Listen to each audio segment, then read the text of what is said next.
in this video, I'm going to be kind of short, at least in this talk here for my live followers or for live viewers.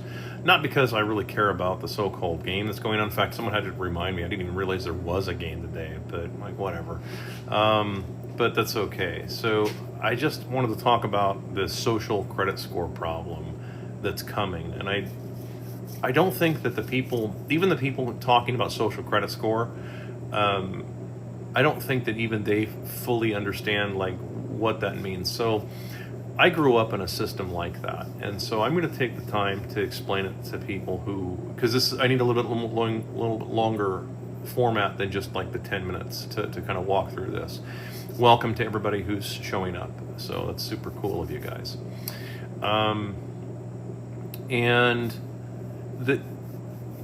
So when I was growing up, I didn't like school at all, and in fact, let me pause this so it's not distracting. There we go.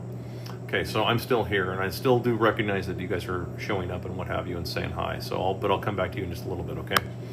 So as a kid, about third grade is where I woke up, if you want to call it that, right? I mean, look, there's always people asking the question, like, when was it you first realized that all of this was like a scam, that all of this was a fake, and lots of people ask that question, like, when did you first wake up? For me, it was as a kid, about third grade, and that's pretty problematic because you've got to figure that put yourself in a young person's position, that take what you know now, right, and you see a lot of the scams in this world going on. Take that and then put that in a young kid, and then watch how quickly every adult absolutely despises that kid, right? Because especially if you're saying, no, dude, look, this is all a scam and I don't want to be a part of it, and I think what you're doing is wrong. Now when kids can't articulate it quite that way, I wasn't as articulate as I am maybe now, but back then it manifested itself in just saying, I'm not doing this. That's it. Well, that creates a huge amount of pushback from adults who want to keep you going into their direction, right? Because that's how the system works. And I remember telling other kids this. I remember trying to convey this information to other kids who were my age, my peers, that like this is like none of this makes any sense. This stuff is a con. We're hearing one thing from all these people, but they're doing something else. In other words, hypocrisy, right? Because that's the definition of hypocrisy. Or being a politician, right? It's like you're saying one thing, but you're doing something completely different, right?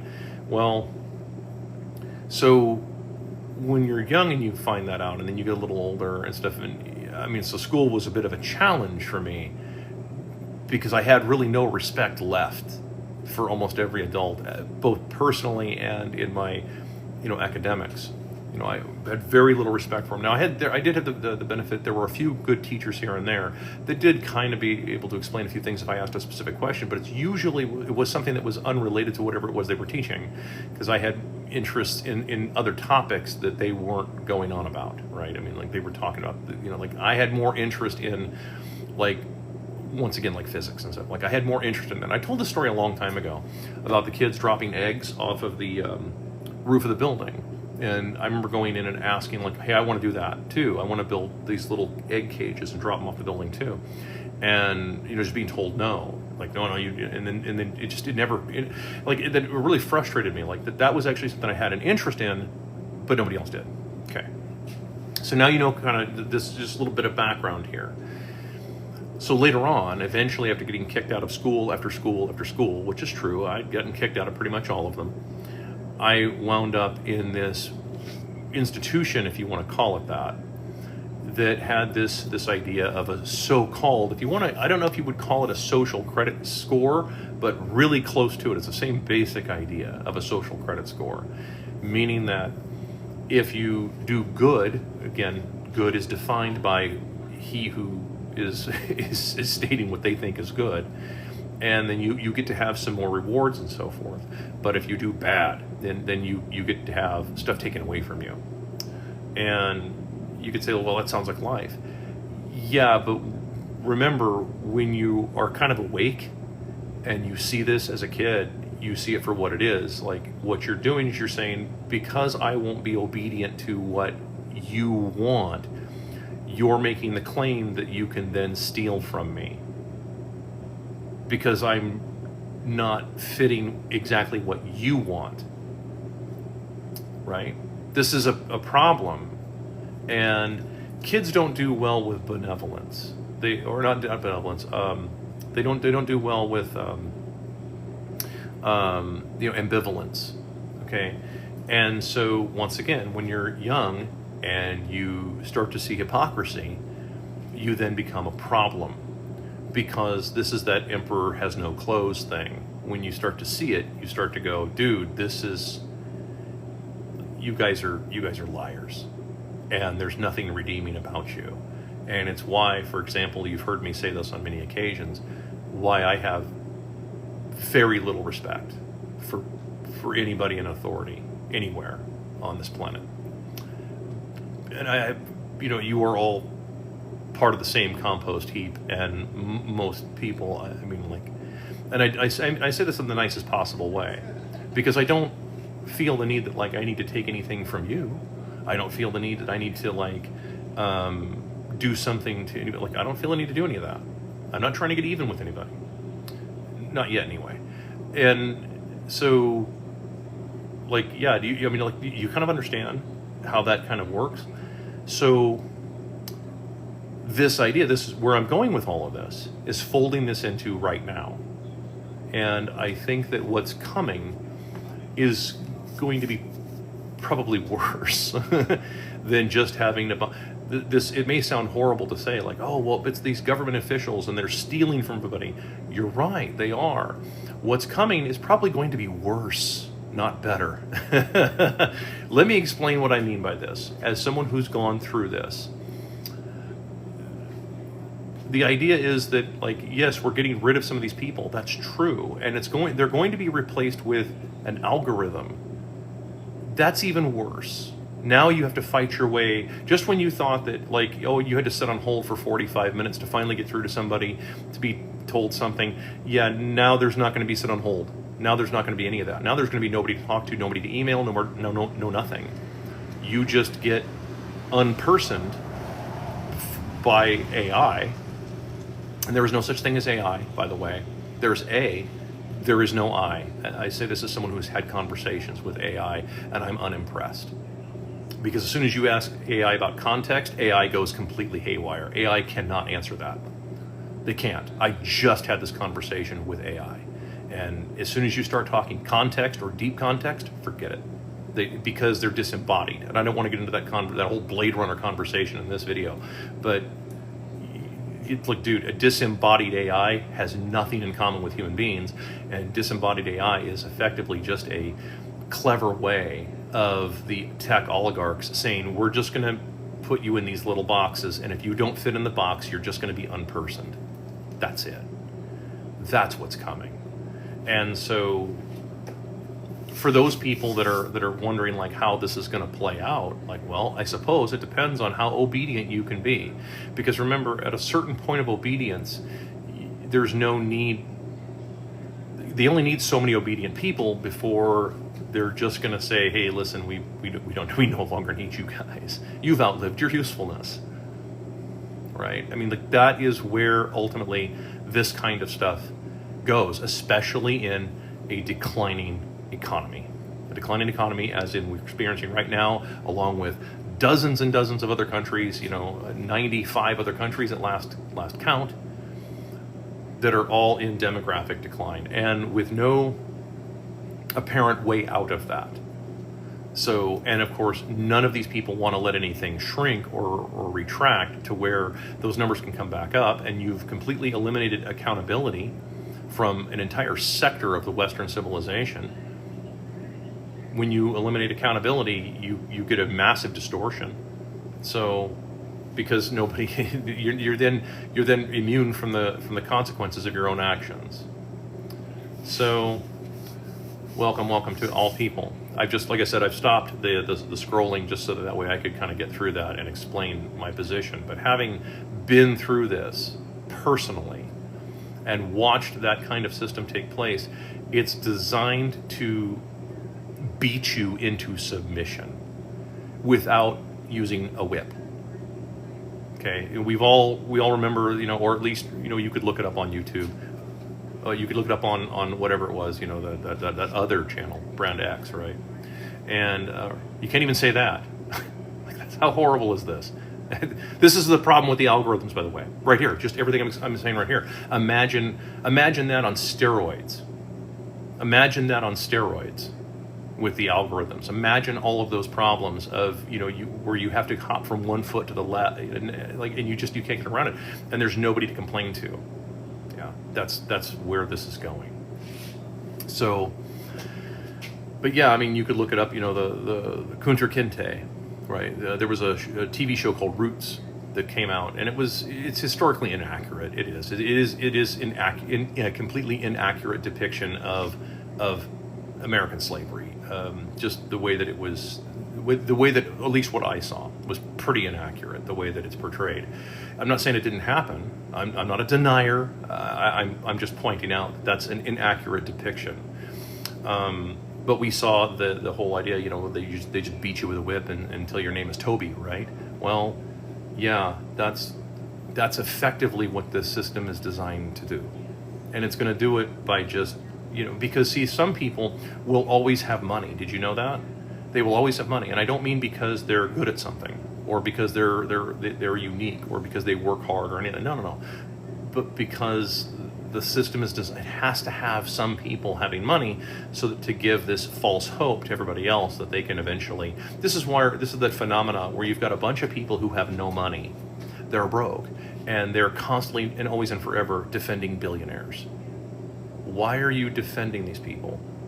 This is not a Marxist question. This is just a human question. Like, why are you defending these people?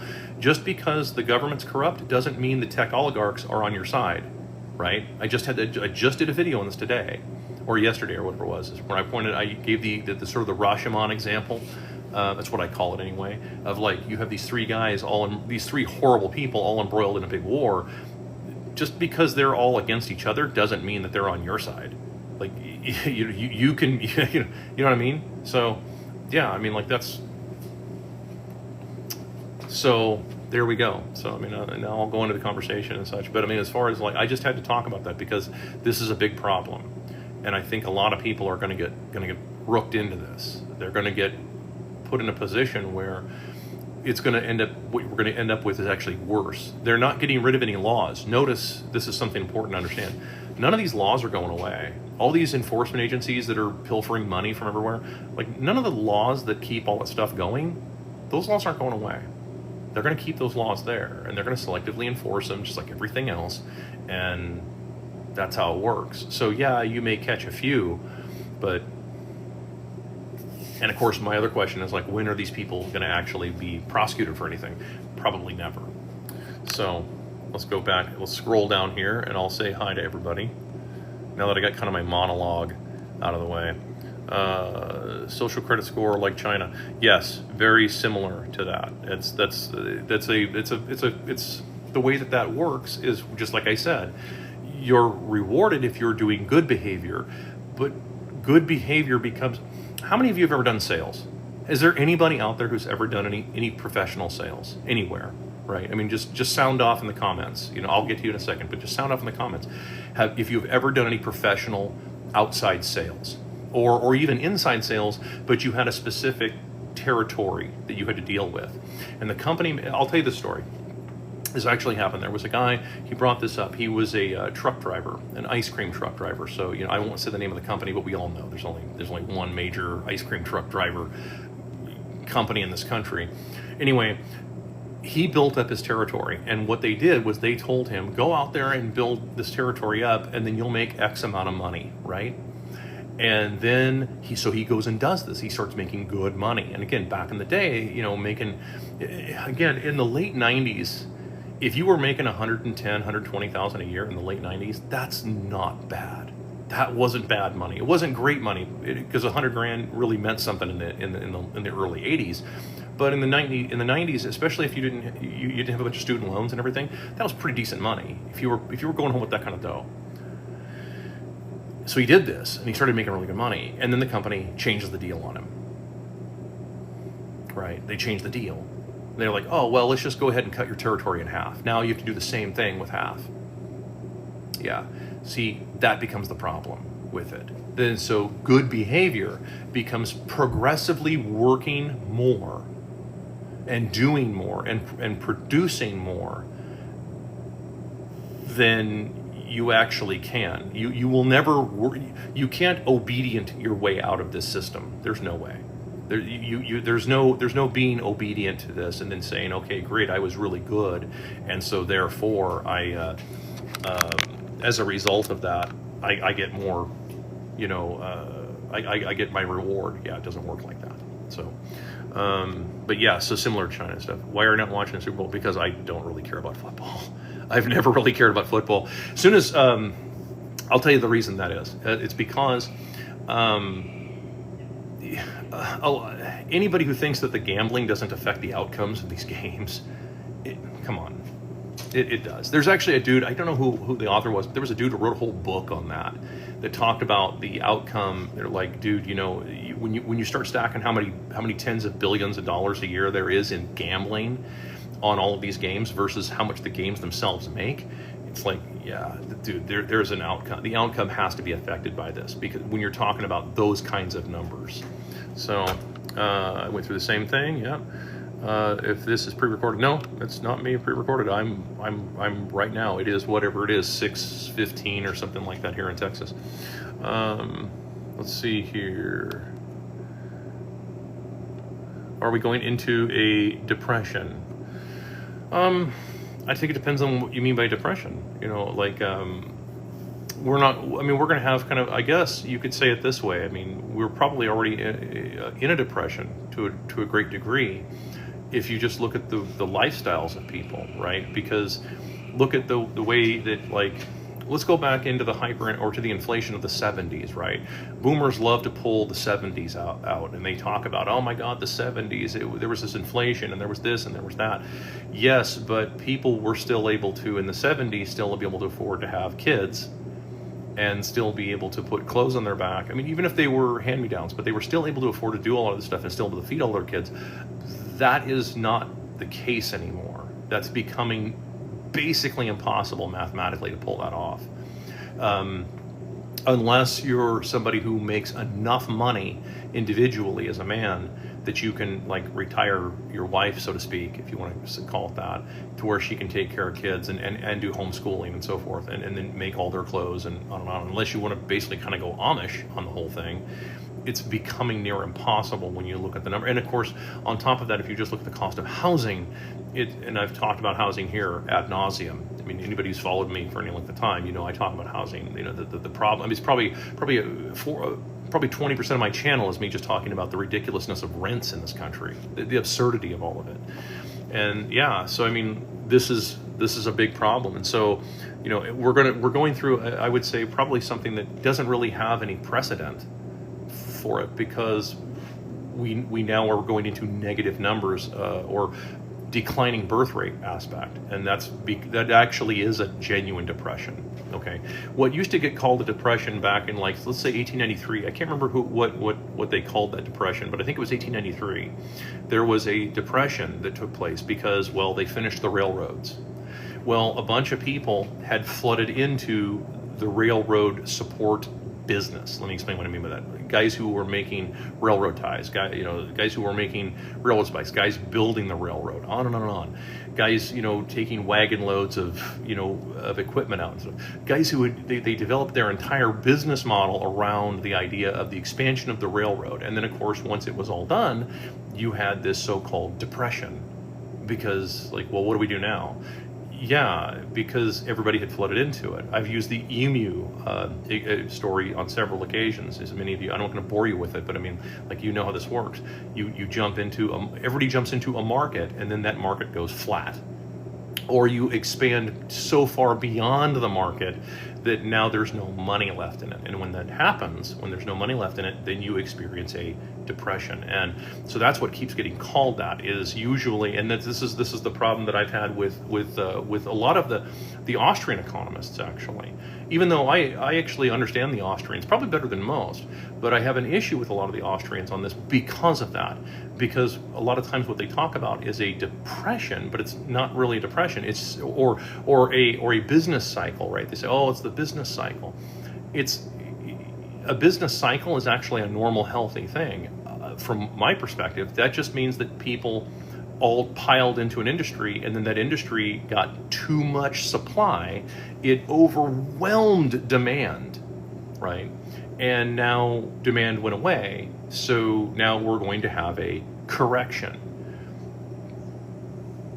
That's normal. That's normal and very healthy. And the reason I say it's healthy is because that's where young business owners, young businessmen and women learn when to get out of something. It is. I will tell you this. This is 36 years of business talking now. It is 10 times more important to know when to get out of a business than it is to get into a business. It's way more important to know when to get out. Way more important. It's like the casino analogy. You go into a casino. You started with $50. You're up 500. It's knowing when to walk away from that table and say, nope, I'm not going to give it all back. It's huge. It's a huge discipline, and it's a discipline that most people don't have, and it takes time and experience. What is time? What does experience mean? It means getting your head kicked in 5 or 6 or 10 times until you get it in your mind, and you're like, no, okay, I figured it out now. I got it. You don't need to kick me anymore. I'm good. That's how that works. And so you know when to get out of a sector. You get out before everybody else starts trying to pile out of it. This is what I told landlords. I told landlords this last year.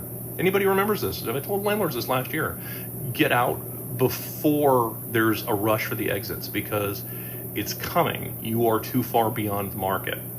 When your rents are exceeding the incomes of the people that you would be renting to, when that happens, you are going to experience a depression, if you want to call it that. In other words, you're going to experience what's called a market correction. I'm not trying to belabor that point, but it's a good question. And it's like, what do we mean by depression? What needs to happen is actually a market correction. That way, real businesses, the honest businesses, can actually establish themselves again and try and come back from some of this. But it's going to be tougher when you're trying to prop up all the oligarchs. This is a problem. I talk about this all the time. If you're just going to keep bailing out all these giant companies that should have gone out of business years ago, it's going to be worse than depression. Imagine a depression where everybody's going broke, but they're told to be happy, because if they're not happy, their social credit score will go down. Right? It's that you will own nothing and be happy. It's not a request. That's it. I mean, it's the worst. Here's a great example of this. Imagine being, I think, a fictional example. This is a great fictional example. You guys have all probably seen Game of Thrones, right? I mean, somebody read the book, but you've seen the TV show, right? Most people have seen it. There's a character named Sansa Stark, who is betrothed to Joffrey, right? And her dad is unalived by Joffrey. Well, Joffrey's henchman. And she's not even allowed to really mourn his passing. So imagine being in a depression, where you can't even be upset about what you're seeing. We're seeing this with socialist media, as I keep pointing this out, as I pointed out on former Bird site, for those of you that follow me or used to follow me over there, because now it's gone. Because when you offer criticism that doesn't fit a narrative, nope, can't have that. Can't have that. You cannot have that, because now you're getting too close to something. We can't have that. You're going to make people start thinking. God forbid people start thinking. Like, you don't have to agree with me on everything at all. I just want people to start thinking for themselves. That's huge to me. Just that alone is worth it. But dude, no, getting people to start thinking, no, that threatens profit margins. We can't have that. Good evening to you too. Let's see here. You have to walk over AI, over the AI to get a little bit of context. Yeah. I mean, I'm not going to go into too much of the AI discussion, but yeah, I mean, like, that's the problem is someone like, I've tried this experiment where I've talked to AI and done everything I can to explain context. AI doesn't get it. It just doesn't get it because it's disembodied, right? You have to, it's sort of, well, okay, I mean, if you want a good example of this, it is the God question, okay? I say this as an atheist, but just follow this logic. What if you're God and you're disembodied and you create this, right? All of this, whatever this is, okay? This simulation, this existence, whatever it is, okay? Whatever the shared experience is, you create this. But you are yourself disembodied. So you're like, oh, cool, look at all these people doing this stuff. And like, why are they doing this? Why are they all doing, well, like, what's with all this conflict? I created this beautiful paradise, etc. This is that whole Matrix 2 conversation with the architect. And you then have to create a embodied version of yourself, okay, I mean, a few thousand years later and such, to really get the full effect of what's going on. This is why the story, Josh's story, is compelling to people. Whether you agree or disagree with any of the religious aspect is completely irrelevant. The story is absolutely fascinating, and it has been retold many times in modern cinema.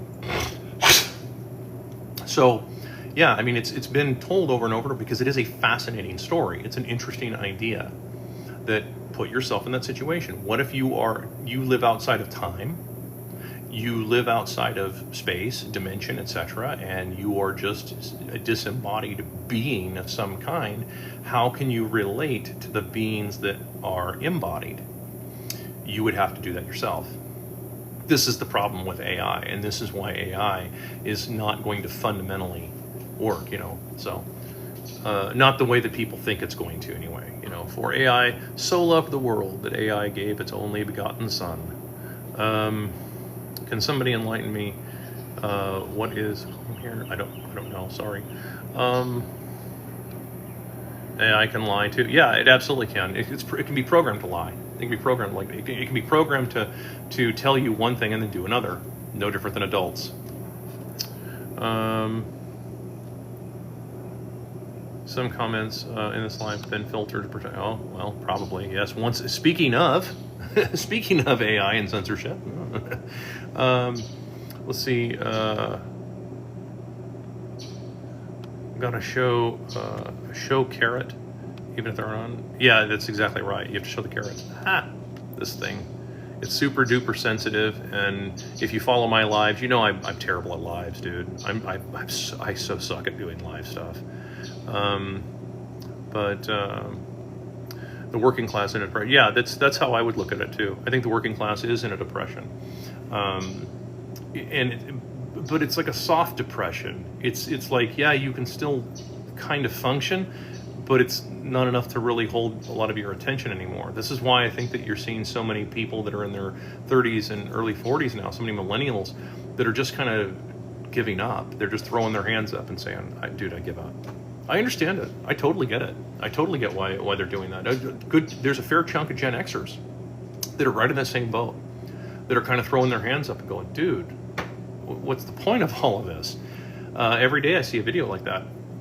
And it's not, I don't think it's a what's the point of all of it kind of like defeatism. I don't think it's defeatism. I think, personally, I don't think that's what it is. I think it's they can't put their finger on what the problem, they know there's a problem, but they may not be able to put their finger on it. I've been telling people it's the money issue, it's the money. When your money becomes printed from nothing, when your money becomes fake, everything downstream of that becomes fake too. When your money is corrupted, everything downstream of money becomes corrupted too. Everything that people, neighbors, good friends, casual acquaintances, strangers, cars, the trucking industry, like all of it, everything downstream of the money is the fountainhead. And if that is corrupted, and it is, because the dollar is the most worthless currency that's ever existed in the history of mankind, Everything downstream of the dollar is a problem. Everything downstream of it is going to be a fake. It's going to be a problem. And that's why you're seeing everything like I said a long time ago, everything feels like a scam because it's becoming a scam. Because of that, because everything downstream of an already scam Ponzi dollar, yeah, I mean, it's just, that's all that, it fuels that kind of stuff. It feeds into it, unfortunately. It's a big problem. It's a huge problem. So that said, yeah, I mean, you have to fix the currency. Fix the currency, and pretty much everything downstream of that'll fix itself very quickly. Now, it'll be like, it'd be like going through withdrawals, right? I mean, imagine, like, let's say that you're an alcoholic and you've been an alcoholic for 40 years, and then you decide to quit drinking. It ain't gonna go well for you, right? I mean, everybody knows, like, that's not gonna go well for you. Anybody who's ever quit alcohol, they're gonna go, wow. I mean, or any type of stimulant, or any type of alter. And like, anytime you make something like that's a really serious habit, you're gonna go through withdrawals.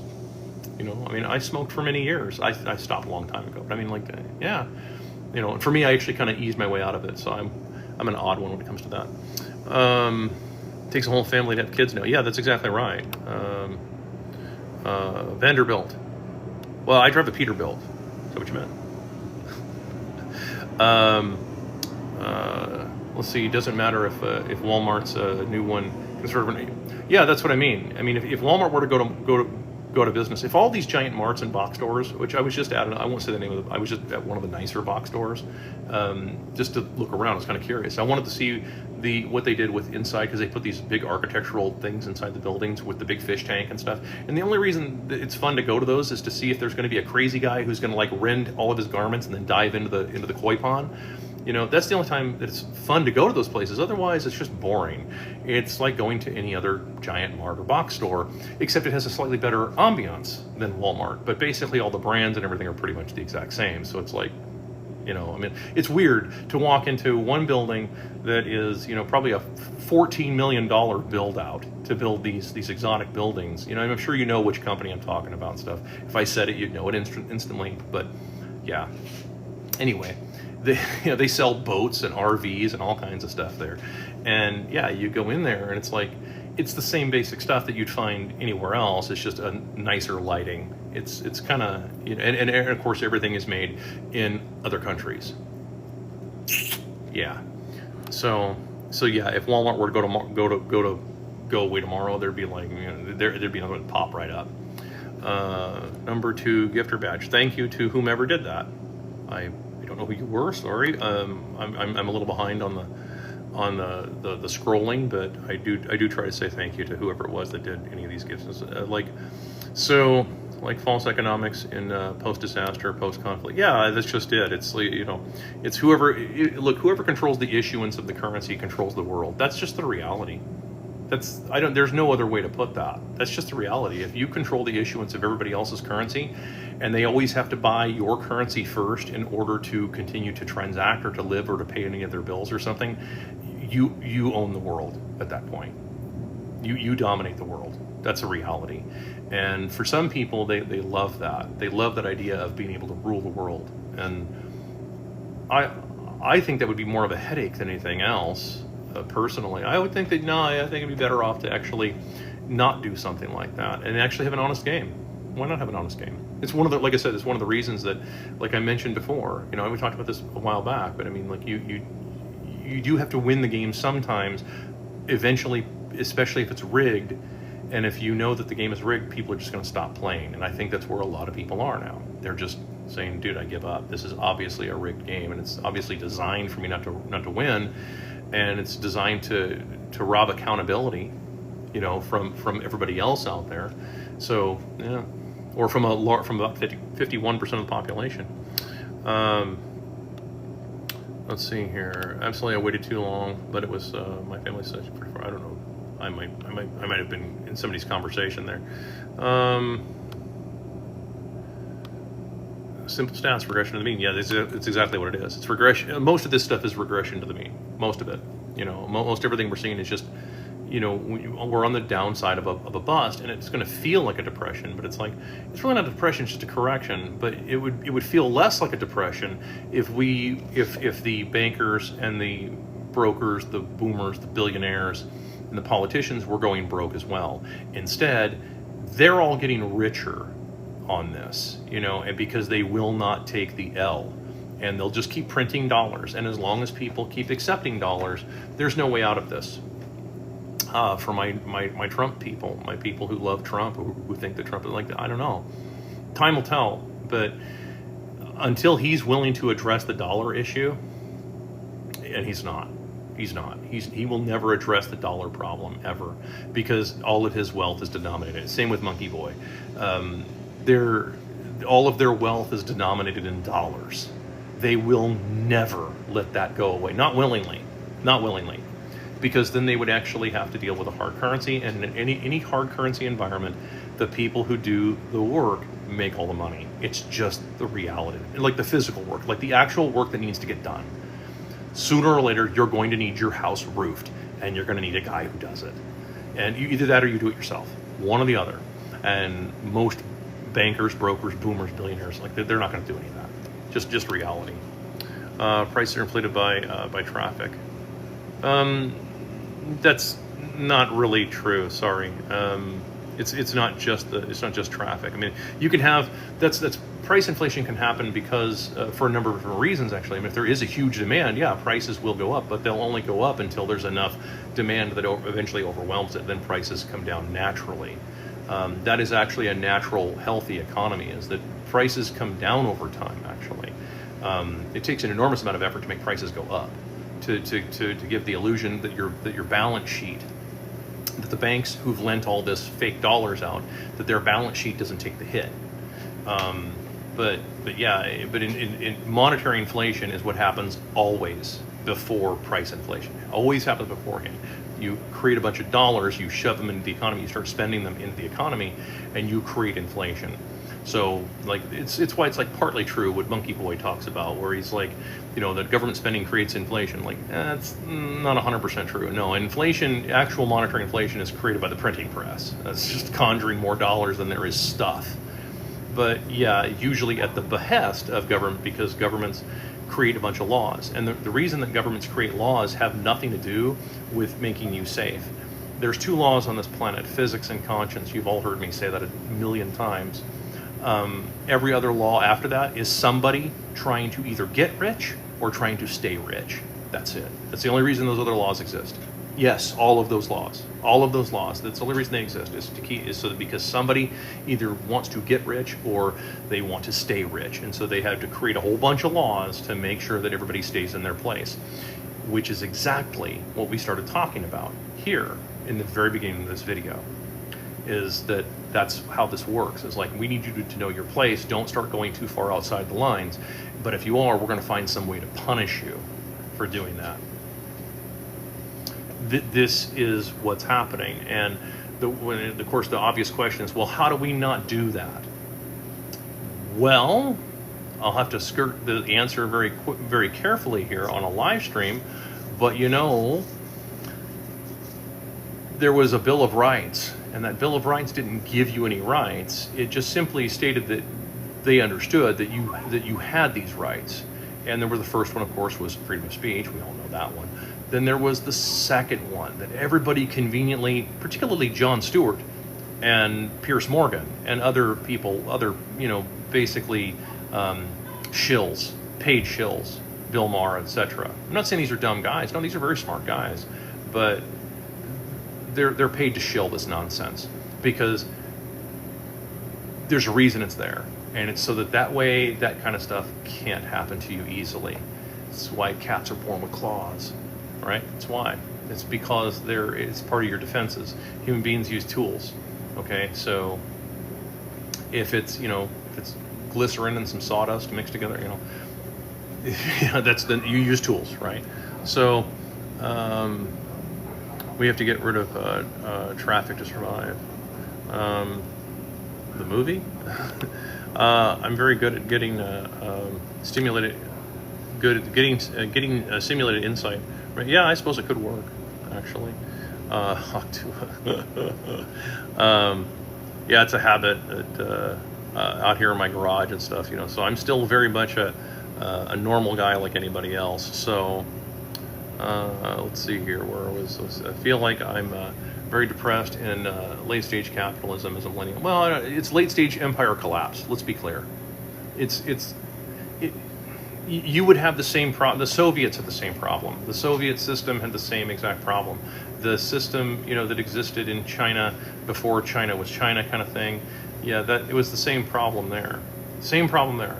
The grass is not always greener on the other side. I promise you on this one. There's a dude. I think his name is Huey Lee. He's here on TikTok. Lee is L-I, and he debunks this stuff all the time. That all these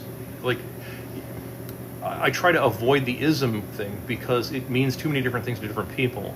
If I ask 10 people to describe capitalism to me, I'm going to get 10 different answers. If I ask 10 people to describe communism to me, I'm going to get 10 different answers. This is just how it is. Even though they're going to end up saying much the same thing, which I've always found to be odd. Why don't we take the definitions and push them off to the side for just a moment and say, okay, what are the common themes here? What do these all have in common? Central banking. They have that in common. They all have central banking in common. Every single one of them. Every one of these systems. Doesn't make a difference. Mustache guy, the Soviets, the Chinese. It doesn't make any difference. The American system now. It all has one thing in common. Every single time it's tried. Every single time. And it's central banking. It's because they can't give up the printing press. They can't. It's the most sought after power in the world. It is the most sought after power in the entire world. Give me control of the issuance of a nation's currency, and I care not who makes its laws. Type that into Google and see who said that. This is reality. Okay, it is. They all have central banking involved because it's the same argument that Nixon made. Nixon made the argument to the world in 1971 after the breakdowns of the Bretton Woods Agreement that, hey, the dollar was better than gold.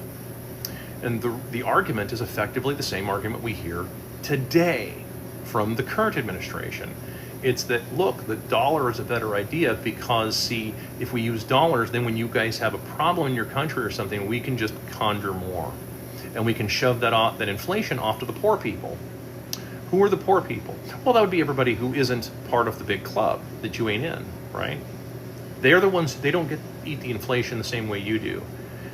10% inflation affects a billionaire very differently than 10% inflation affects, a working class guy down the street with a wife and 2 kids. It affects him very differently. 10%, that can mean the difference between being able to buy decent groceries. That's how big a deal that can be. So with the isms, when everybody because I know that there was if I remember right, I tried to trace the origin of that whole late stage capitalism thing, and there was some professor somewhere that popularized that statement, and it kind of took off like wildfire because it kind of sounds cool to say it that way, but it's deeper than that. It isn't just capitalism. It isn't any of these things. It's central banking. It is specifically central banking. I don't care what you call the system. It's central banking is the problem.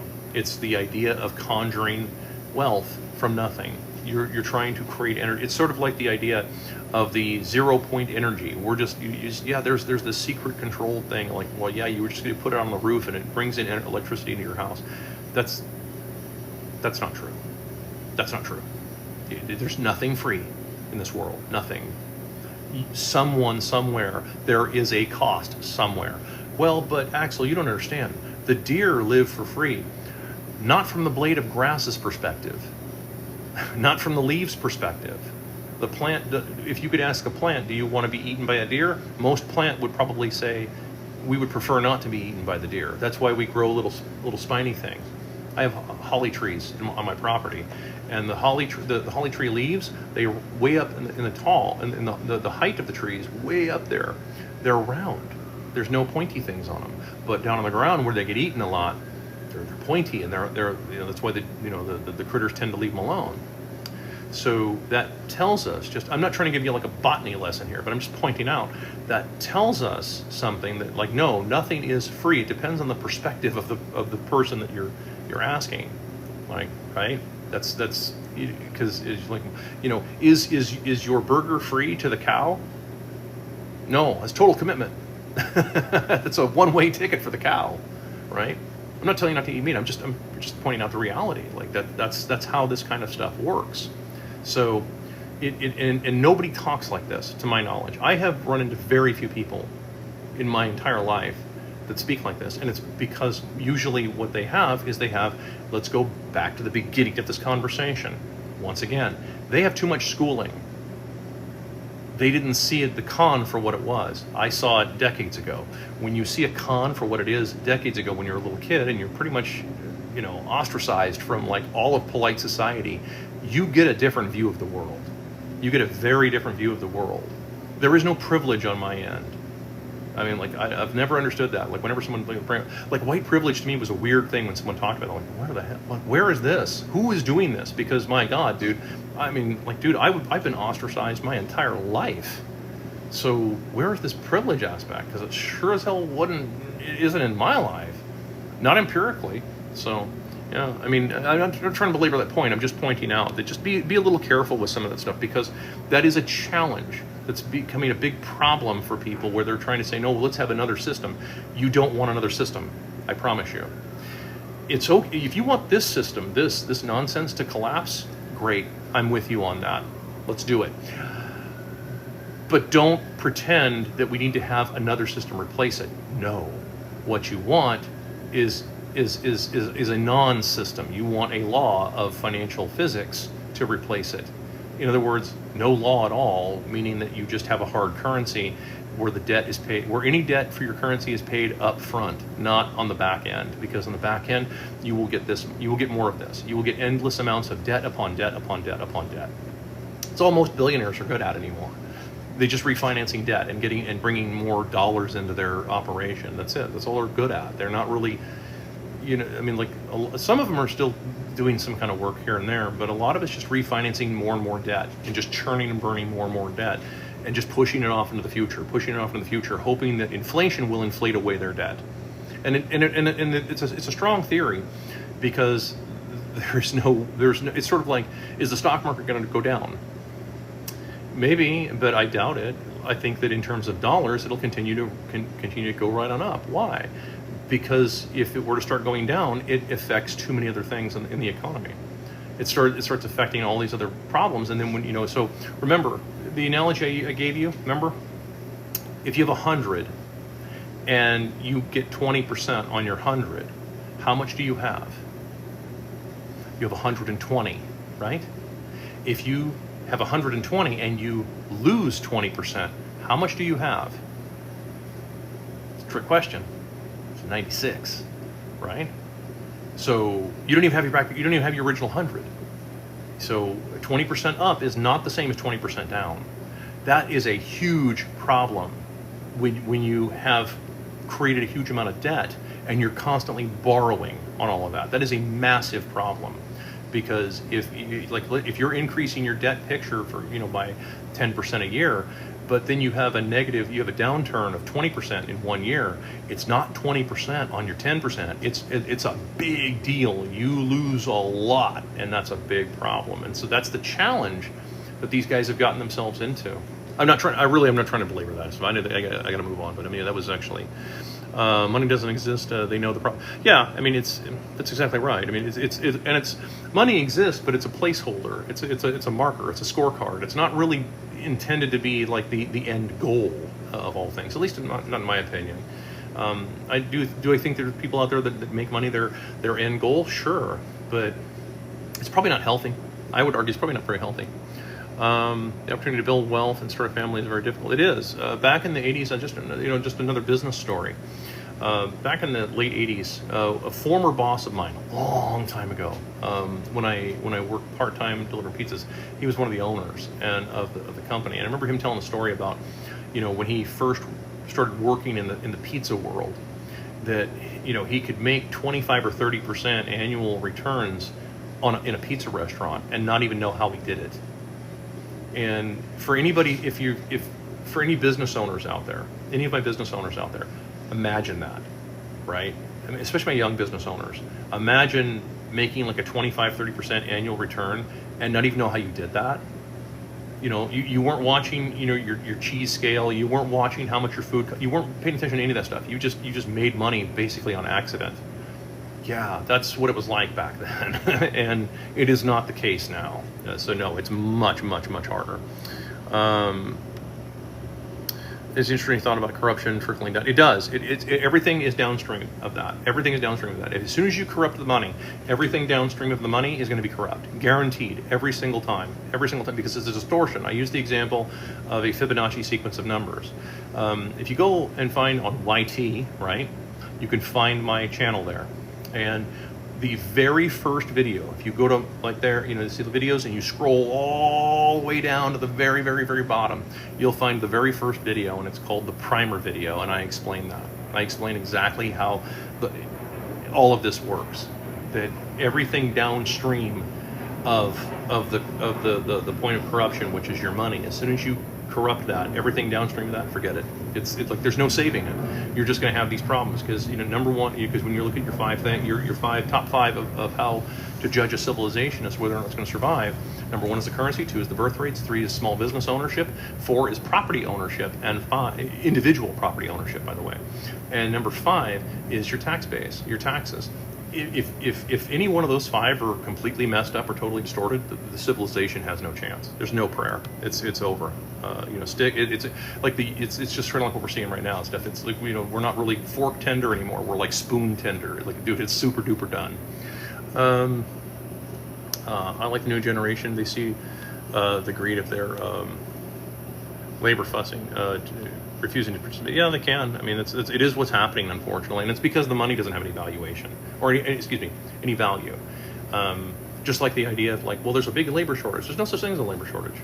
Increase the amount of compensation. It's really simple, right? I mean, like, because this is the problem I've actually had with a lot of people that particularly come from the right. I did a video of this a long time ago where I said, like, I've never understood people on the right. This is why I don't clan with anybody, by the way. It's because I can actually then have an honest opinion. I don't have to have somebody worry about somebody paying me for their opinion or for my opinion. No, I can criticize everybody equally, right, which is fine. But a lot of people on the right have this idea of like, well, there's no such thing as price gouging. I agree. That means that if, in principle, I agree with you. That means that if somebody's saying, hey, I need to have, you know, $150, $200 an hour to do this work for you, to work at your gas station, then that's what the market is demanding, right? The job market, because the job market is a market like any other market. And if you need to pay more to get somebody in there to take it seriously, so be it. That's what it is. Well, no. And then they argue back and forth like, no, it's so what you're saying is that there is price gouging. So which is it? You know, just pick. I don't care what side you pick. Just pick one and stay there. You know, and pick a lane, dude, because that's how it works. Been following for a minute. Thank you. Greed will be the downfall. Yeah, it will. I mean, ultimately, it's unfortunate, but it's the truth. Welcome to all new people, by the way. I've been trying to keep up on that as I can stuff. Not saying it's the sole reason, but the rent and housing price gouging large contribute. It is, and it's, again, it isn't. Let me stay consistent. It's not really gouging necessarily, but it is definitely way outside the market. And this push to keep that going, where this is that social credit score, or credit score thing. Just credit scores in general. That whole idea behind credit score. This is that social credit score, or credit score thing. Just credit scores in general. That whole idea behind credit score, which didn't exist when I was growing up. That's a relatively recent thing. The whole, you know, mortgage FICO thing. It's relatively recent. It used to be that you walk into a bank and the bank kind of knew who you were, and if you wanted to buy a house, they just they just looked at your bills and they said, okay, well, I mean, we think you can afford this, and so therefore they would just do the deal as long as you had 10, maybe 15% down, you know, something reasonable. Which, remember, back in the day, reasonable was, you know, if it was like a $90,000 house, which is that's what my dad paid, and he was outraged that it was $90,000. He was like, that's outrageous. That's just crazy to spend $90,000 on a house. He was I want to say he would have been in his early 30s, and he was just outraged that a house was $90,000. He's like, oh my God, this is just ridiculous speculation. And like, yeah, I mean, and he was upset about it, but they had to put down, I think, because he had a VA thing, and I think he had to put down something like $5,000. And I remember him complaining about $5,000 too. I remember most of us would like gift wrap it, put a bow on it, and FedEx it to him for $5,000 down to buy a $90,000 house in a reasonable neighborhood, actually.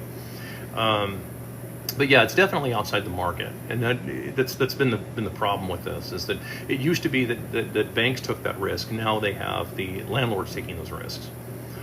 So being a landlord, for those of you who don't know, I mean, that's just all you're doing is agreeing to indemnify the bankers from losses. That's all it is. It's just agreeing to indemnify them. You're just agreeing to indemnification. So in other words, if the person who's renting the house from you doesn't pay you, you still have to pay the bank. That's all it is. It's just you've injected yourself in the middle to make a spread, and the spreads aren't there anymore.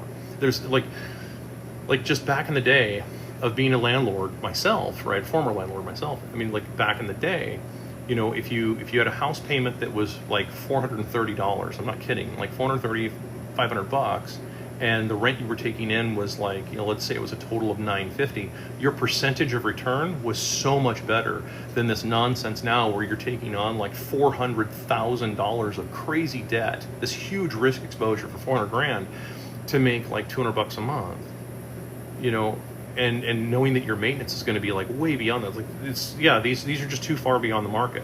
Then they are. And so yeah, it's once again, these things are supposed to correct, but we're not going to allow them to correct.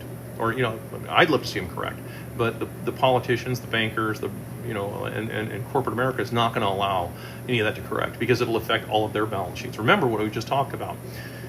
20% on 100 is 120. 20% from 120 is 96, and that's like, that equation right there is huge, that people understand that. Percentages can be devastating. And by the way, do you know where I learned how to do percentages? I'm not kidding. This is not people think I'm joking when I tell this story.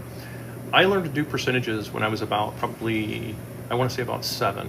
About age 7, I understood percentages from watching Willy Wonka and the Chocolate Factory, the old Gene Wilder movie. I'm not kidding. I was watching that movie as a little kid. I was about maybe 7. And there is a 2-minute segment in there where Charlie is sitting in class and the teacher is teaching percentages, and I picked it up just that fast, instantly. I instantly understood it. And I don't know how, I couldn't tell you how I understood it, but I understood it like instantaneously, the entire thing about percentages. And from there on and stuff, that's kind of actually, that kind of led to a lot of the way that I think, actually, because of that. Because I'm like, yeah, I could see how, because percentages can work extremely against you, as with all these people with all the student debts, for example. So, recession here, hard to run companies. Yeah, that's exactly right. It is, and that's why the idea of they push the idea of UBI, and it's like, well, UBI is just a bailout for all these banks and it's a bailout for all of the companies. You people think it's a bailout for them. It's really not, because they know you're going to spend all of that company store fund bucks in the company store, and the company store continues to make its payments. It's a bailout for the company store, not for the people who work at the company. It's just a reality. If you wanted to do, let's say somebody wanted to do UBI, my position would be like, okay, UBI needs to be paid in gold. Pay people in gold. Pay people in orange internet money. In physical, like, as in it transfers. Or, in terms of physical gold, or orange internet money, it's actual on-chain, and it goes directly to their private wallet. Yeah, do that in UBI. They'll never do it. They're just they'll print dollars, because they can print dollars from nothing. And then that's why they love the idea, and I tell people this all the time. Do not ever give up your hard money to any of these giant corporate oligarchs for any reason whatsoever.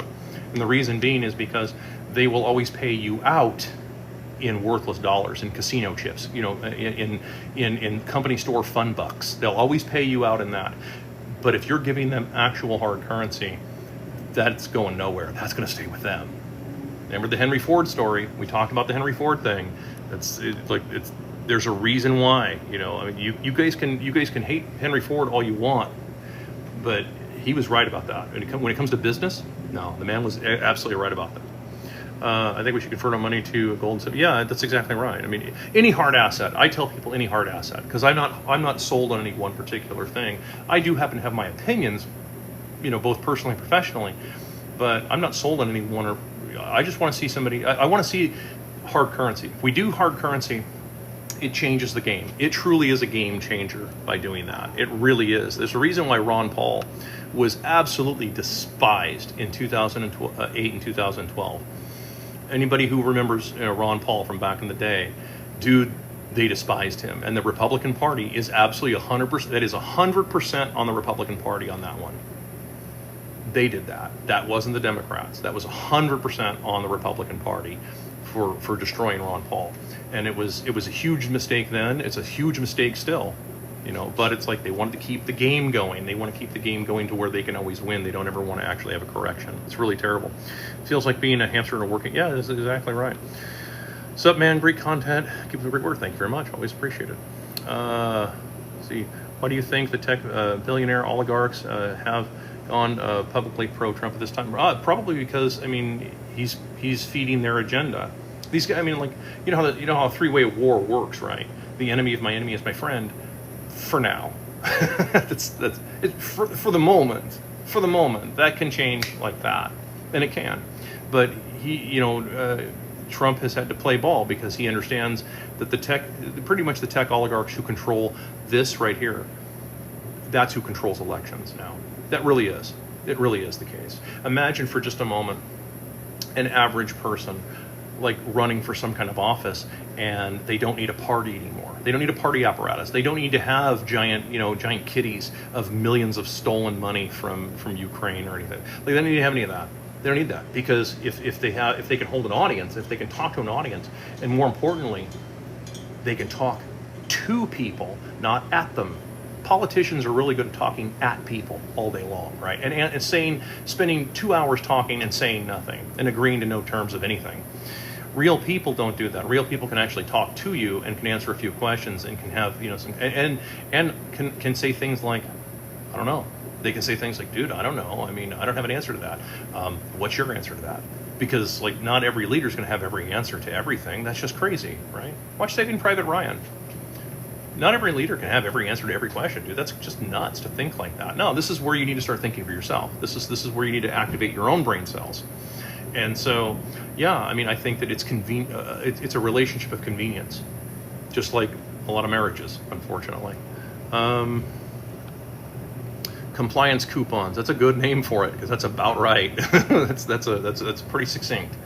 Like he's been talking about the D word, alcohol. I don't have to say because it's because live you can't really say certain stuff. But D word on these people realize maybe they don't want to be here. Yeah, it really is the case. That's just it. The addiction aspect isn't, and I've thought this for a long time, and there's been many people who have pointed this out as well. So it's not just me, but the addiction thing isn't the problem. It's the cure, right? They're actually curing themselves. They're self-medicating. And that's how it works. I don't know why this has given me such grief.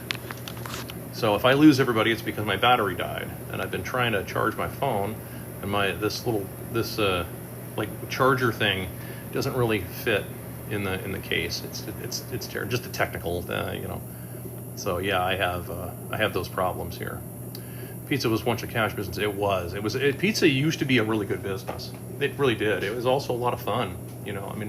I can still throw dough, all that kind of stuff. I can still do all of it. But right now, even I could do it with my eyes closed right now. Even years later, I can still do it. Let's see here. Pizza numerology is almost 30. Yeah. Great life. Thanks for answering my question. You're welcome. I did the best I can. Was that a charger?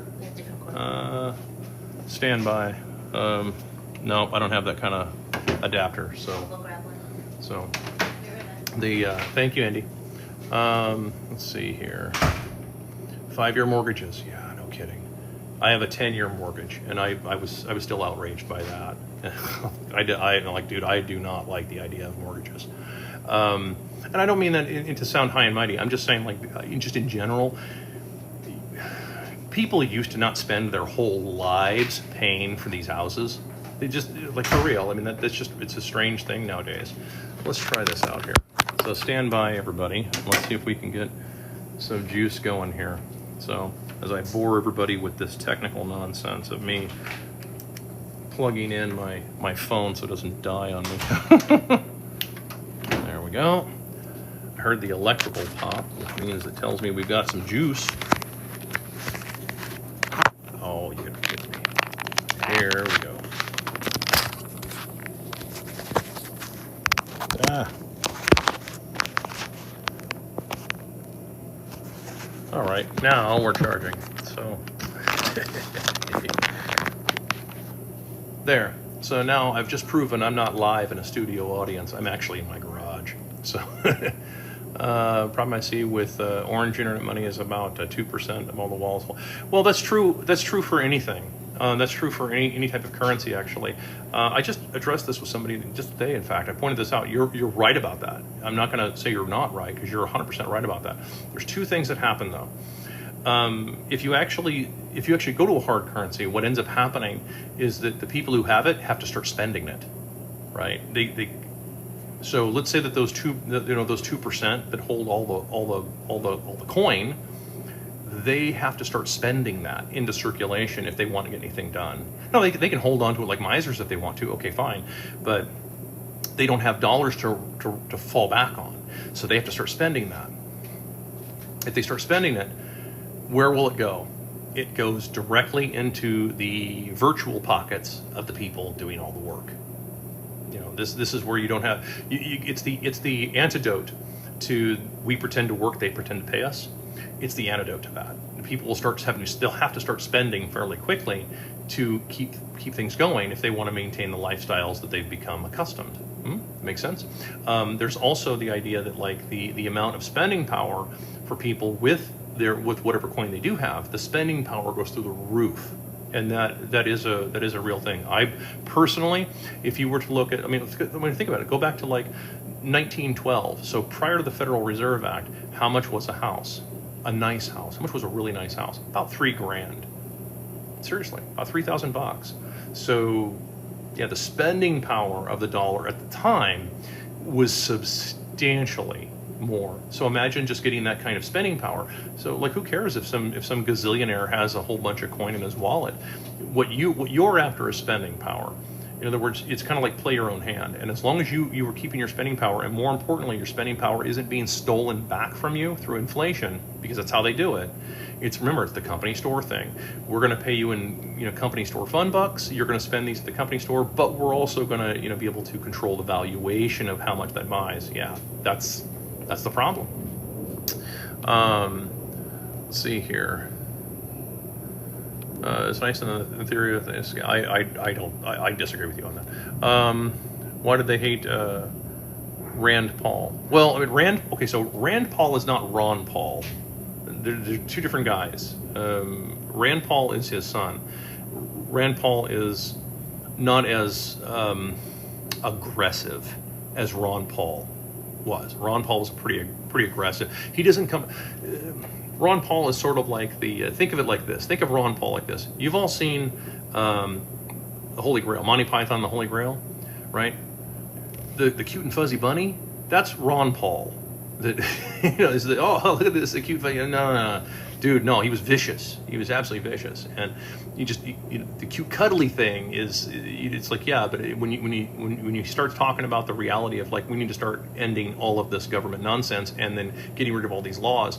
Keep in mind, to their ears, to the ears of the people that are the oligarchs and all the people that are in control, those are fighting words, man. Like those that's exactly what that comes across as. That like they're directly, he's a direct existential threat to our way of life. Just like this Doge thing that's uncovering all. We've all known this stuff for a long time. We've all known that the government's corrupt. Come on.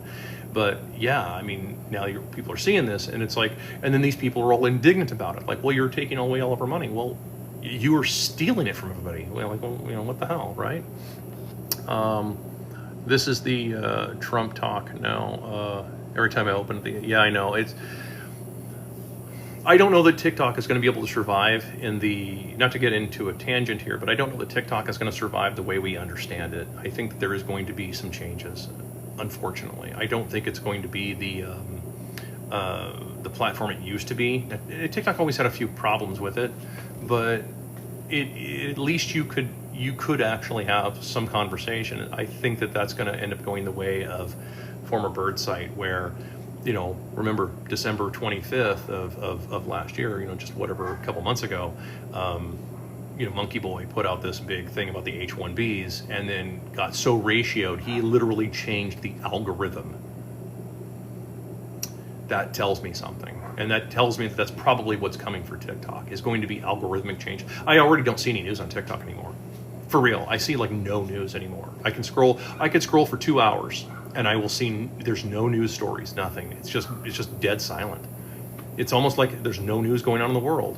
Yeah, does anybody believe that? No. I mean, so no, I do think there's going to be some algorithmic changes. I missed the crypto talk. I will repost this entire live on YT, just so you know. So I will repost it. Now it's going to zip me down like 33 comments here. Let's see here. Are you doing it live during the Super Bowl? Yeah, I'm really not. I actually had no idea that it was Super Bowl Sunday. I really didn't know. My wife had to remind me. I'm not a big football fan, so I'm not actually doing this to prove a point. Although my numbers, oddly enough, these are the highest numbers I've ever had. God, I don't know what to tell you, but the numbers, I'm kind of watching these numbers. These are like double. These numbers are double what I usually have. So that's a weird thing to me. Based on what I just said, every time I open the app, yeah, I mean, that's what I'm saying. It certainly can. Luigi talk, yeah, no kidding. I actually did a Luigi video on that. That was the problem I had with Jon Stewart. Jon Stewart was talking about that. Remember, Jon Stewart was talking about the whole thing with the good guy with a gun, bad guy with a gun thing. There was some interview with some senator or something like that, and he was going on about this. And it's like I would have shut that down instantly. I would have said, stop right there, hold on, because half the country, more than half the country, think that Luigi was a good guy, not a bad guy. So yeah, that kind of doesn't really, how do we reconcile that? In other words, how about this? There's no good guys. It's a Quentin Tarantino movie. There's no good guys. So there's people that are willing to work with each other, and we can tolerate each other, and we can help each other out. But to say good guys, no. That applies to you, me, anybody. That's a different perspective than what I'm experiencing. I may have skipped over you. Sorry. Actually, people used to have mortgages burning. They did actually, yeah, the mortgage burning parties, yeah, where they would take the mortgage out and burn it and stuff, yeah. And it was after usually 5 or 10 year mortgages. It wasn't this 30-year. I'm told now that there's somebody floating the idea of 50-year mortgages. Can you imagine? Your heirs aren't even going to pay. Assuming you could even have kids, you're going to say that your kids are born into debt? Yeah, like direct debt, not some indirect nonsense like the national debt, but like directly into debt. How's that work? Why is that your spot to stand? Because my Jeep takes up the rest of the garage, and for lighting. If I stand over there, it's so bright because I'm directly under a light that I can't see anything. I can't even see the phone, and I don't have my and I'm nearsighted, so I can see all this stuff because I'm close up. But if I were to step back even further, then I can't see anything. So, maybe the algorithm is trying to convince me one thing. Yeah, I mean, I do think that there is something to be said about the algorithms that actually seem to push an agenda. And I don't think it's the algorithm doing it. It's the people controlling the algorithm. They are genuinely pushing an agenda. They want to drive a particular narrative. And I don't know, for me, it's getting easier to spot it. I don't know if that's the same for all of you guys out there. Probably is. I mean, most of the people you guys are usually pretty smart people out there. And, I don't think there's really I don't think there's as many dumb people out there as portrayed. I think that there is probably 20% of really dumb people, but they get around a lot.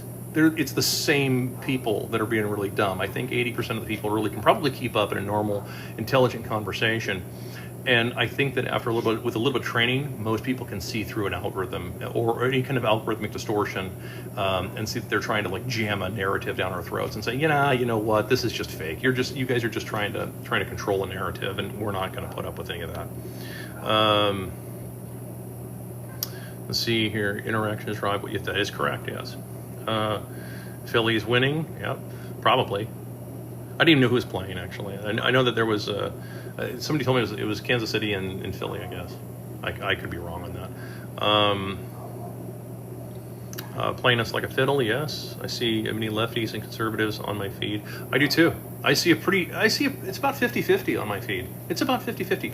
I mean, most of the stuff that I'll stop on all the time is like welding tips and woodworking and things like that. But if I do see any kind of commentary, it's about 50-50. I get about half of it personally. So that's what I'm kind of getting. Ron Paul would have been the greatest president. Yeah, I know.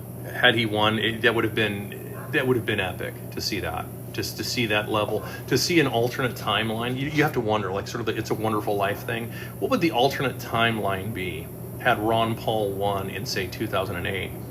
First of all, the debate between him and Obama would have been just devastating. I can't imagine what Obama would have debated him on.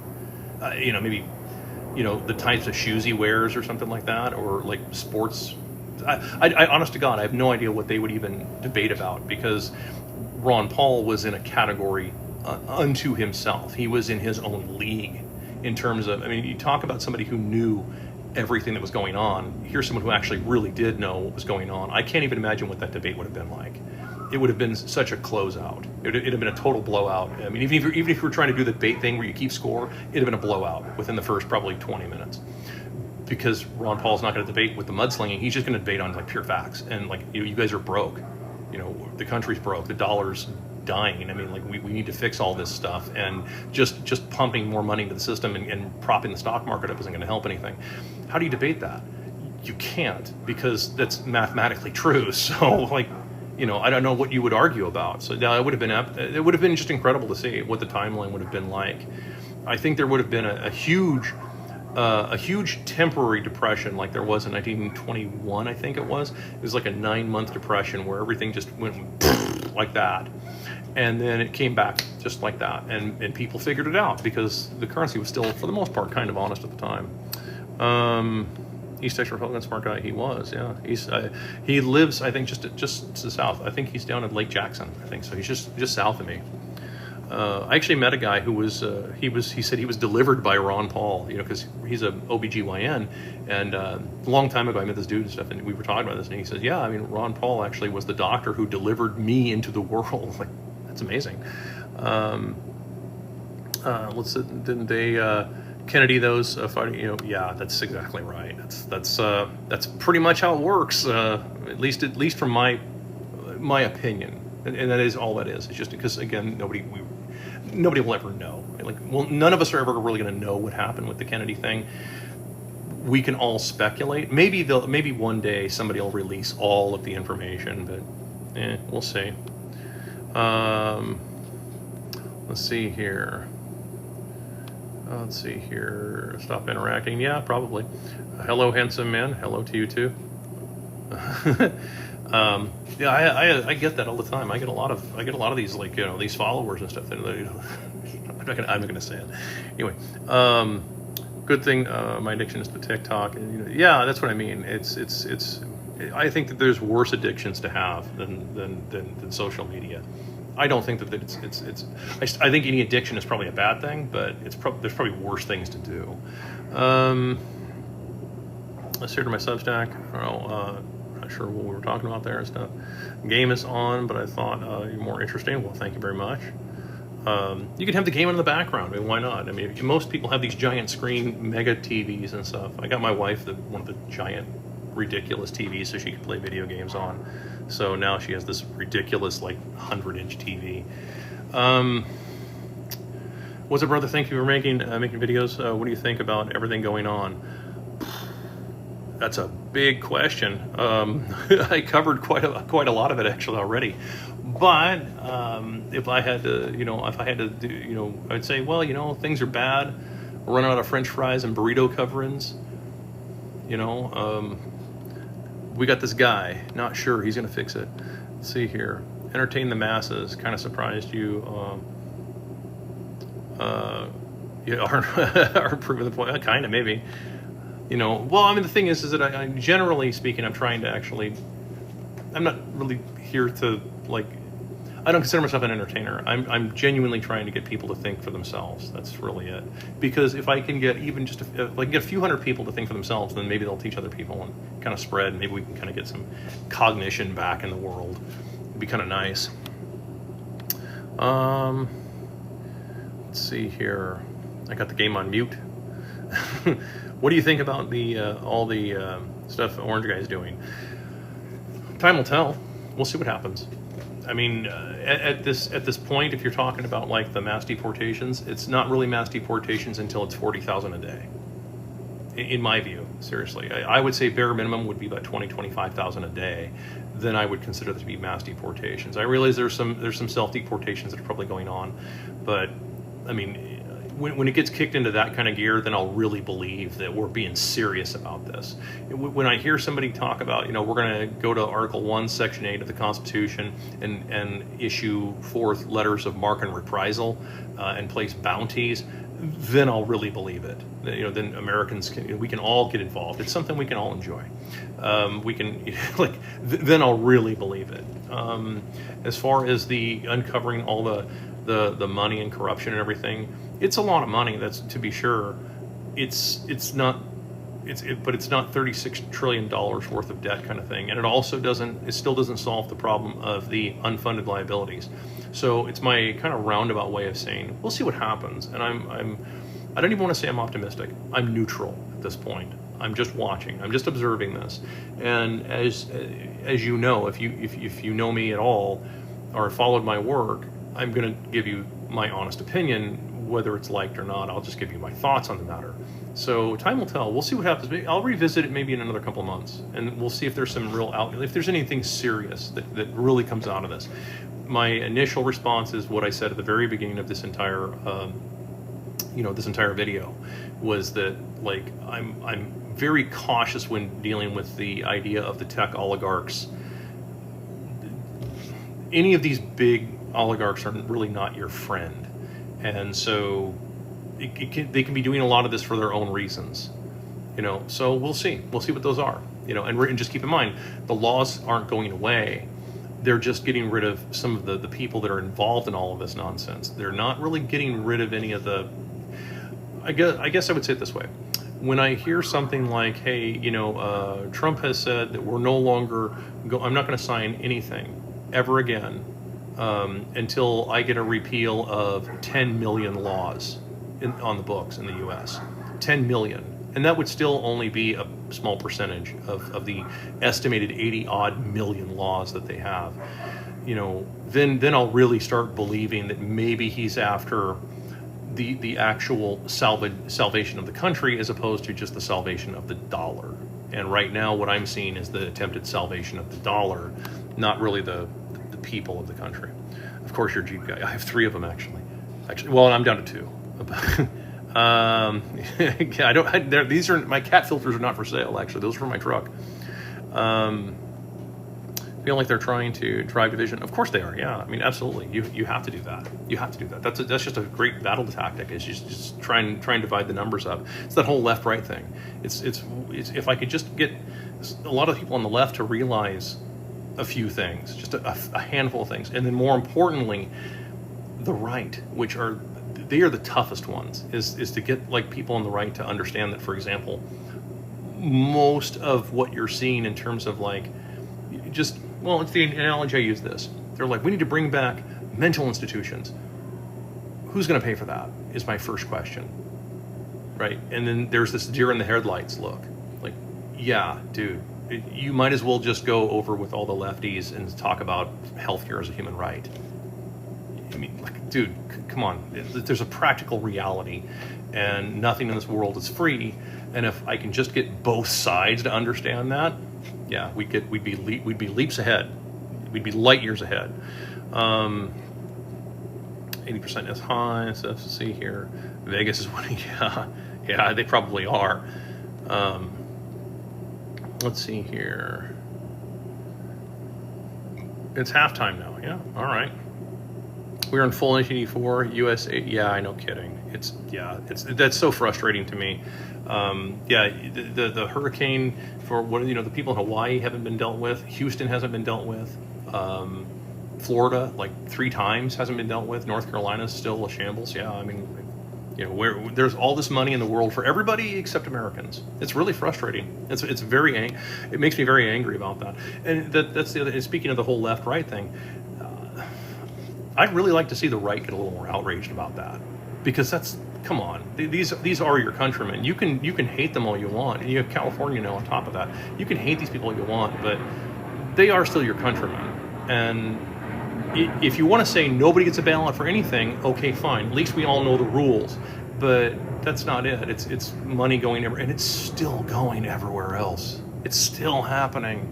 It's still happening. When every dollar of foreign aid, and I do mean to every country, including the countries that we all know never seem to get cut off of foreign aid, when all that's cut off, then maybe I'll start believing some of it.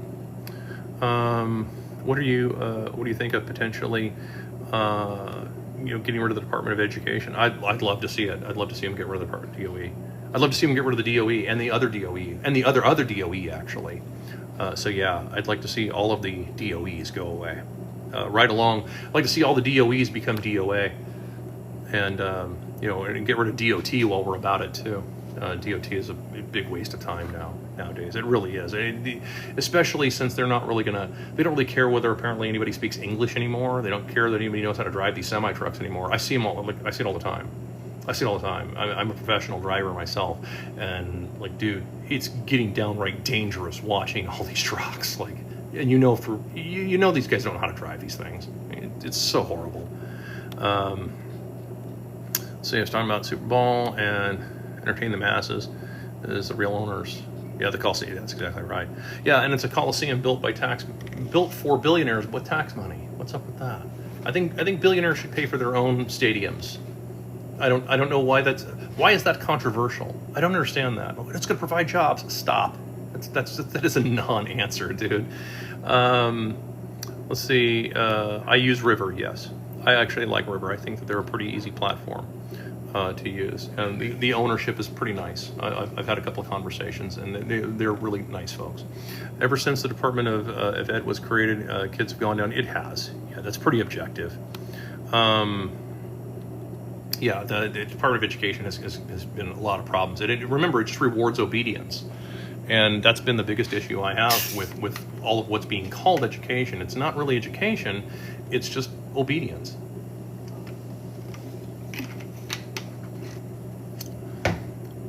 Let's see here. Take the federal government education. Yes, I agree. Trump is loyal to the Blue Star. It does seem that way. It's hard to argue against that, because it does certainly seem that way. Hey, maybe there is something to that whole 5 million D chess nonsense, but here's how I want to explain that. I'm in no mood for the Trump thing, right? The whole, let's do this booster thing, and then let's make everything great. And so I'm just in no mood for the Trump thing anymore. I think that was great in 2016. It's not 2016. A lot of Americans are really angry, and they have every right to be angry. Every right to be angry about what's going on. And I think that I'm impatient with the Trump thing at this point. I think now it's like, dude, I want to see, I'm a businessman. I want to see results. That's it. I pay for, I've said this for a long time, so I pay for one thing. I pay for results. If you can produce the results I'm paying you for, I don't care who you are, I don't care what color you are, I don't care what religion you are, I don't care what your background is, I don't care if you graduated from Yale or graduated from jail. If you can produce the results I'm after, I'm in. And I think a lot of Americans are starting to get an attitude about that, and it's long overdue. Why is Elon placing programmers instead of accountants? Again, who knows? I do know this, and this is why I'm always suspicious about these kinds of things, is John McAfee. We all know who John McAfee is. If you don't know who he is, you can look him up. John McAfee moved to Belize. And when he moved there, he went in there, being the benevolent millionaire that he was, and he said, hey, I'm going to give everybody here in the Belizean government new computers, new laptops, new computers, me being benevolent, how awesome this is. And they all took them. They did not know that he actually had, like he was gathering data, to protect himself, right, from all the, because a lot of these Central American countries are kind of corrupt, especially if you're really rich, because they're constantly doing a shakedown, or if they think you're rich. Okay, so I mean, if you're an American, you have an American accent, you're obviously rich. Like, well, it's not true, but a lot of people think that. And so I'm always suspect whenever tech oligarchs are like, hey, we're going to show up and we're doing, like, okay, what are you putting in the computer system?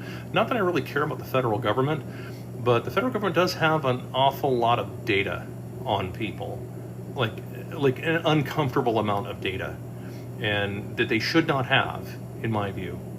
They should not have any of that.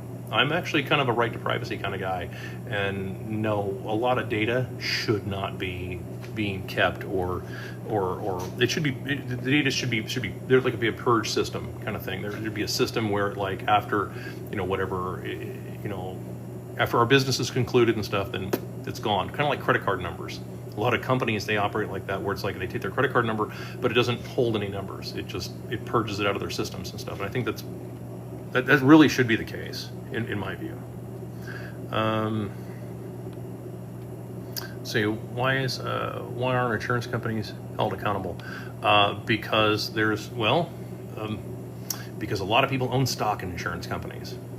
That's the real answer, in my opinion. Insurance companies should be held accountable, but if think of how many people own stock in insurance companies. Think of how many people have 401ks and IRAs and all these different gimmicky in stock market investments things. If you have one, you probably own stock in insurance companies. If all those insurance companies were told, hey, you need to pay out all these claims right now, they would go broke.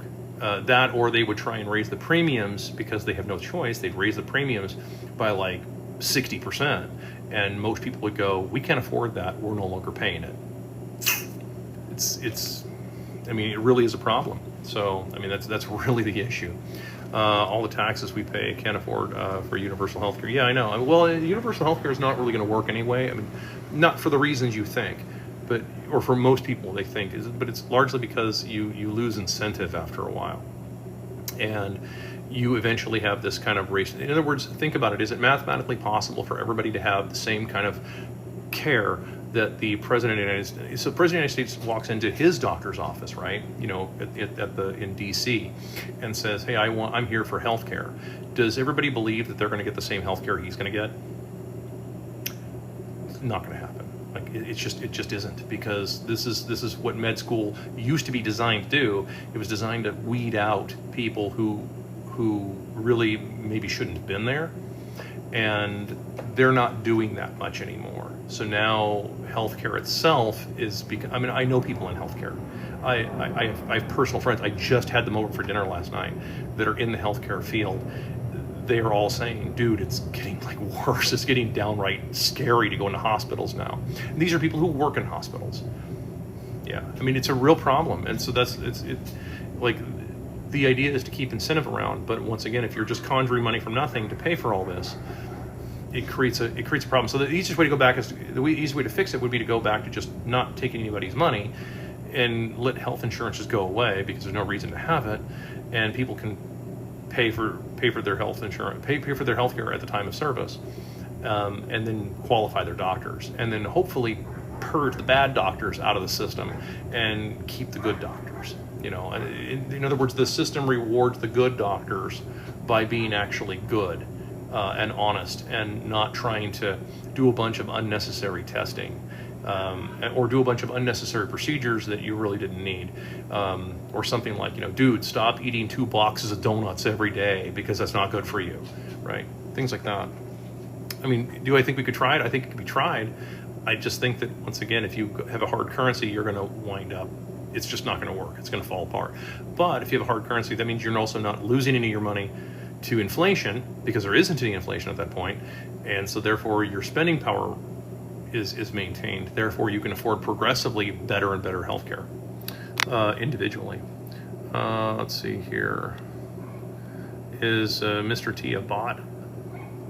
Like, you're talking about like the Mohawk Mr. T from the 80s? I don't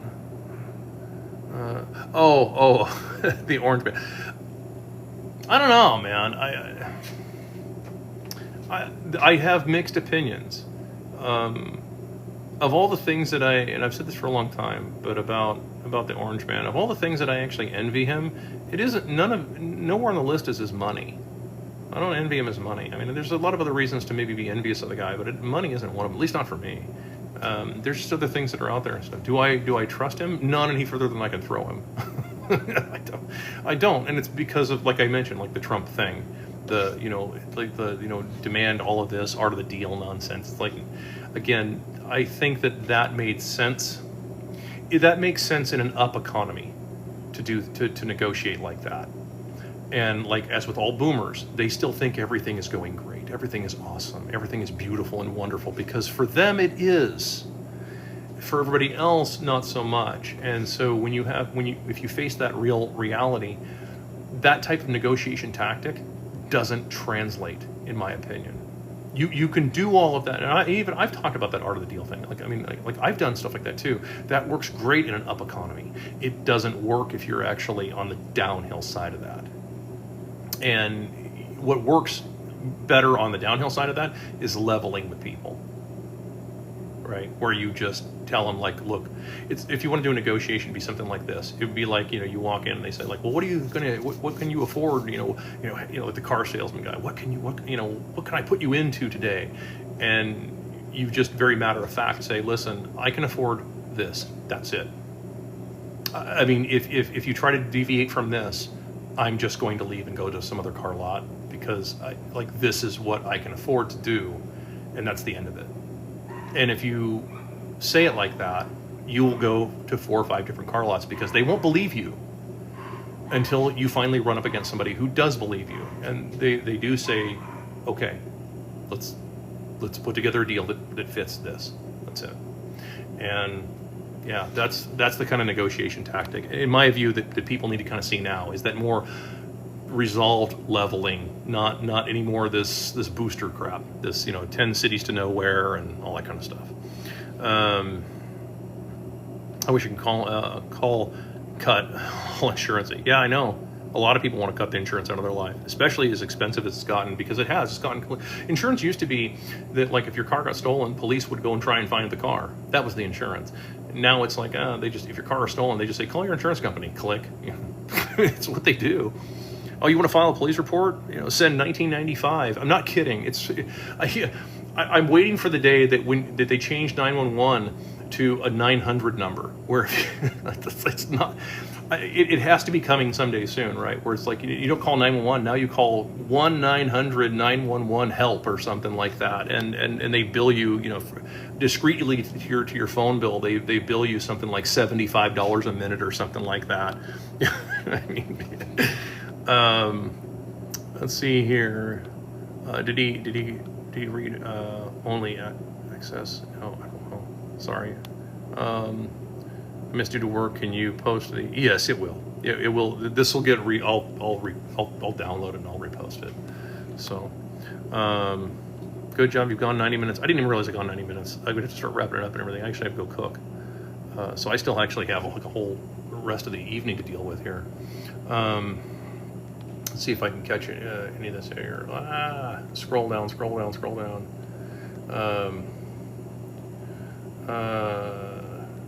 You should educate yourself a little bit better. I'm working on it. Well, what do you do? Where do you put your money? Somewhere where it can't be gotten. Off the internet. That's where I put my money. It's not where it can be gotten at. Not easily anyway. What's wrong with having your data? I can't monetize it. Well, yeah, again, it's. I don't think that there's anything necessarily inherent. It just depends on, once again, it's sort of like the idea of the benevolence of government, the idea of thinking that these people, it's a matter of saying, you could have a benevolent government, a benevolent leader, right? We have this awesome leader. Yeah, he's usually replaced with somebody who's not so awesome. That's kind of how that works. And usually when the not so awesome guy gets in, it doesn't bode well for people.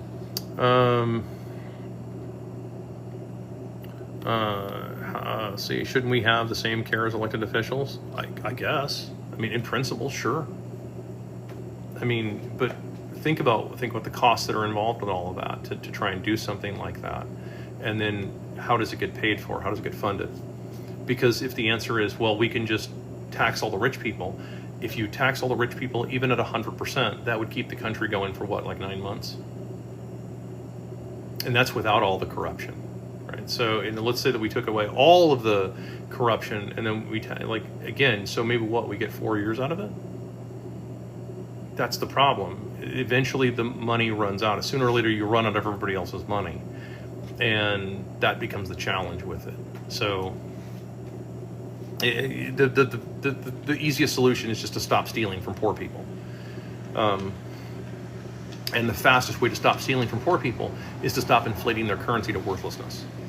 That's it. And then watch how very quickly most poor people become very wealthy very quickly. True story. Especially if you're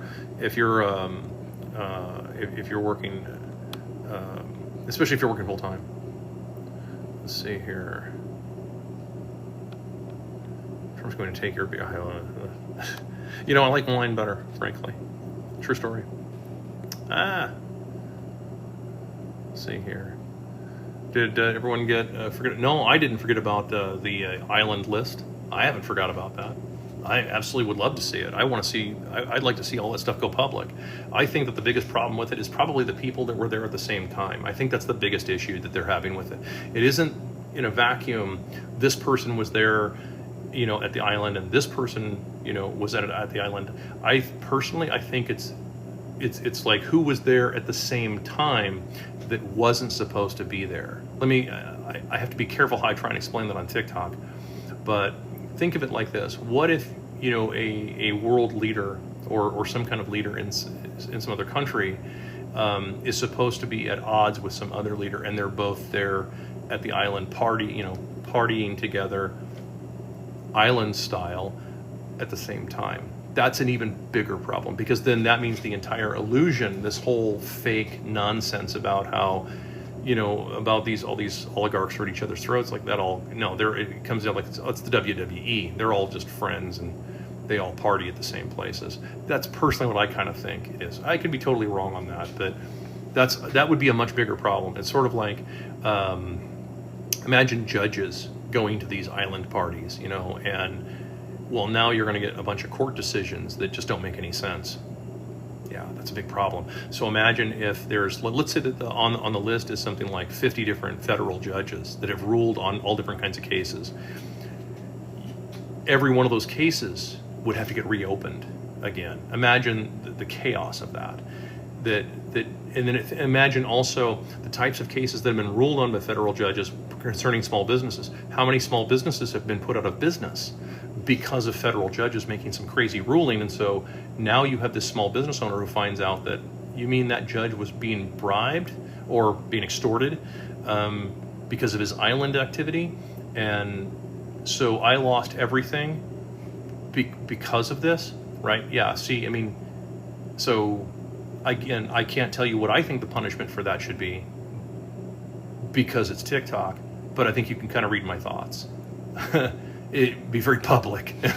And yeah, that's the thing. So I mean, put yourself in kind of that frame of mind when you think about the island nonsense. The guy whose name I guess we can't say on the internet or something like that. But I mean, we all know who we're talking about. The guy, you know, in a maximum security, or no, he was in a holding prison or something like that. But I mean, yeah, that guy. Yeah, I mean, just kind of think of it in those terms, though, of like put yourself in the sort of the frame of mind of thinking of what the knock-on effect of that is if there's a bunch of judges that have made a bunch of decisions based on that. Yeah, I mean, it can get out of control very quickly. My truck insurance is, oh yeah, truck insurance is crazy. Truck insurance is nuts. The amount of money I pay, oh my God, I pay over $7,000 a year for truck insurance, and that doesn't include the freight insurance. That's separate. Freight liability, that's even more money. It's like if I were to do it, I'd be up over like $20,000 a year just for that one vehicle. It's crazy. let's see here. Filter comments similar to those flagged by the community. I didn't make any comments about anything. Sorry, TikTok. What do you think? There was a phone set up between the U.S. and Russia. Tara thinks, yeah, that's my suspicion. I actually think that a lot of these people party at the same time. Personally, that's my thoughts on the matter. I could be totally wrong on this whole thing. Maybe these guys are all bitter enemies that all hate each other. Maybe it's possible, but I don't know. I mean, their actions. It just seems like there's a lot of convenient wars that always go on, just conveniently, and they have to cost a lot of money, and we gotta like burn off all this inflation. Yeah. What would you like to see the Department of Education? Just shut it down, dude. Just defund it. There you go. Brother did over the road tough business. It is a tough business. It's a tricky one. So yeah. Anyway, so that's all I got for tonight and everything. I hope that you guys got something out of this and everything. Maybe you learned. Hopefully you learned something. Maybe, I don't know. So, but in the meantime, I will catch up with you guys. And thank you to all of you who showed up. Thank you to everybody out there and such. So, and we'll see you on the next time and stuff. Maybe next week. We'll see what we can do.